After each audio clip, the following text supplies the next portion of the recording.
In this video, I want to show you a method that I've recently discovered for transferring images from my computer via my printer onto my book edges.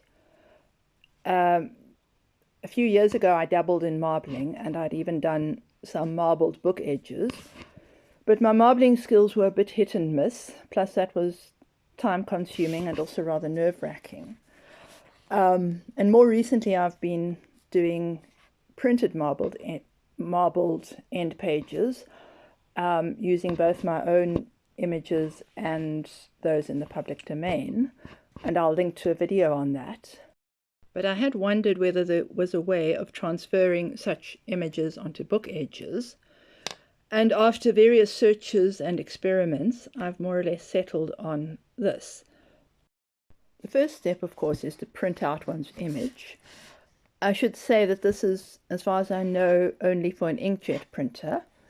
Also, mine is a dye ink when it comes to color, but I think it should also work with pigment ink. And I print onto wax paper. The wax paper I've used is simply the back of old labels. And you print onto the shiny side of that. Now, you need to print on the high quality setting. I set it for photo settings and also for photo paper. If you have more computer skills than me, you may be able to tweak the settings even more. But I have found that some images seem to work better than others. So what I have here is my book block that I've put in a simple press. This is a book I'm rebinding, not something I've stitched myself. But I have trimmed the edges and lightly sanded it.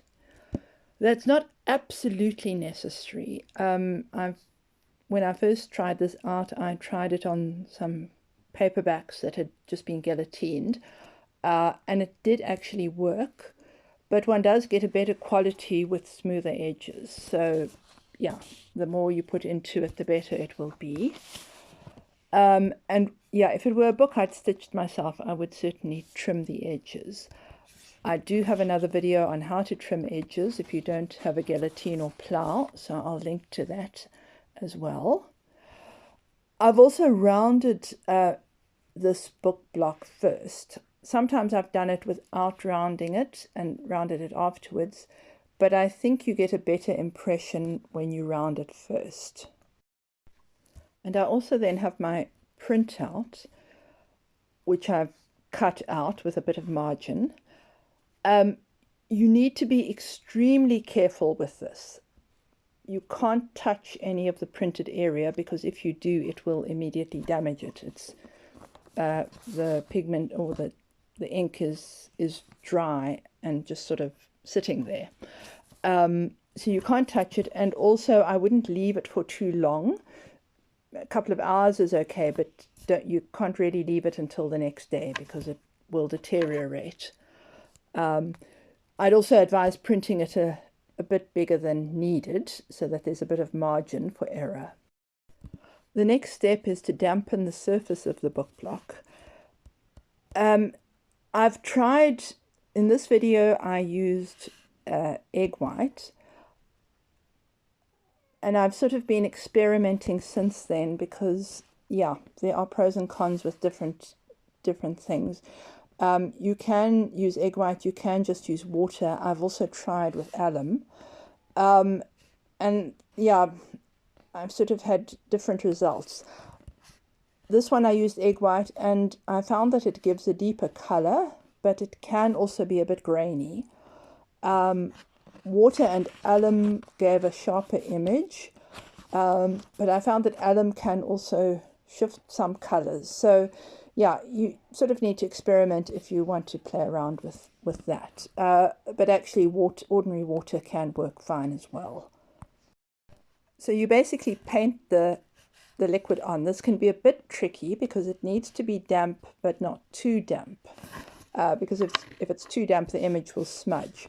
So I generally went over it with a brush a couple of times and then wiped off the excess and waited a few seconds. The next step of placing the image down is really the trickiest, because you need to place it down and then immediately hold it in place. There's no room for moving it around or else it will smudge.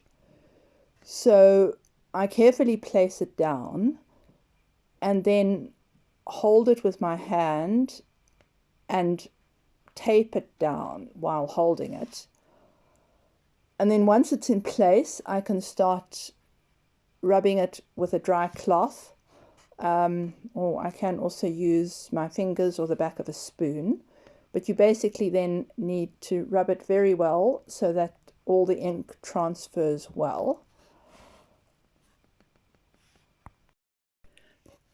I tend to lift it up at one side while it's still being held in place, as that enables me to see how well it's transferred, and if there's anything that hasn't worked properly, I can sometimes go over it again.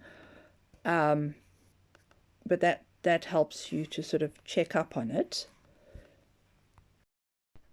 And then once it's all transferred, I can take the wax paper off entirely. I will at this point need to leave it for a while to dry, probably an hour or so, before giving it a coat of wax. Once it's dried, I'll wax the edges. I'm not sure that waxing is really that necessary. Once it's dried, it should be fairly fixed. I'll go over it with a tissue and you can see that nothing comes off. But I find that waxing does help to bring out the color nicely, and it does protect it.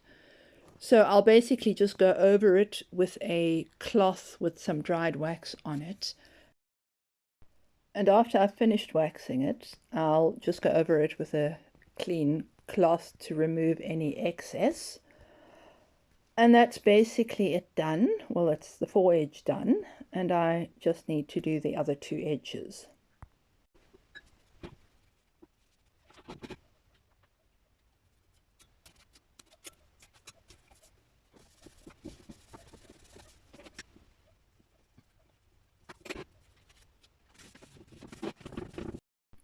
Right, so there are my edges. I fear the color may not come out that well on this video. I'll take a couple of photos as well. But that's basically the process, so I hope it's been helpful. And I do hope to try doing more videos soon, so please like and subscribe, etc., to keep in touch.